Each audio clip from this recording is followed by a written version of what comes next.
It's so many layers to this issue of contributing to the relationship. It's so like it's a thin line. So like here's the thing. So the argument about should I stay with this man if he has potential or not? Here's what we have to understand. Of course, if he has potential, how much work is he putting in to actually make things happen? And then the question is, if you're in a relationship with this man who has potential, how are you using both of your potential to build something together? You know what? Because my thing is, people don't realize that relationships are meant to be what I call mini empires. I believe. So whenever I decide to be in a relationship with a woman, it's like I see you as a partner to build an empire. So what does that mean? That means I have gifts, you have gifts.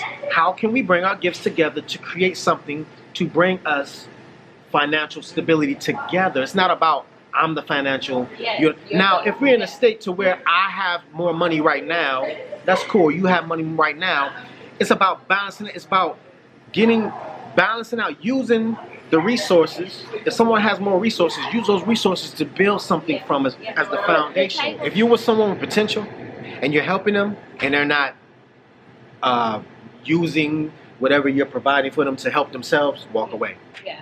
Yeah. But if someone has potential and you're attempting to help them and they're attempting to help themselves, that's how you know, okay, we can build something together. Because some people just want handouts. They don't want to do no work. And that's the problem too. Now, I'm going to keep it all the way real. A lot of times, because of how the family structure has been set up in the 1950 way of thinking, it's like women just find a man with a good job, have kids, stay at home and cook. And it's almost like, what do you use to get the man? You use your looks. So women are trained in most cases to use their looks to get the man. And then men in most cases are used to project their financial status to get the woman. So we're both objectifying each other from different ends of the spectrum. So what ends up happening is, since a lot of women in 2017 still use just their beauty to attract men, what happens is because they get a lot of what they want, because they're considered beautiful, they never develop the willpower or the characteristics to ever put in work to build, to develop anything.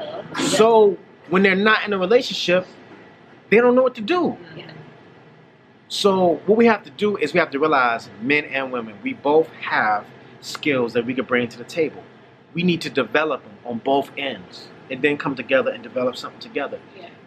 Men do it too, though. There are men who women find attractive, and then they use that to their advantage too. Men do it as well. Yeah. And what happens is, you notice they don't have a strong character. They don't have no willpower because they're just used to using their good looks to get whatever they want. So when they get older, to where if they get a scar on their face or something, it's over. You don't know who you are. You never had to depend on your willpower to create anything because you just come in a suit and look good and get whatever you want.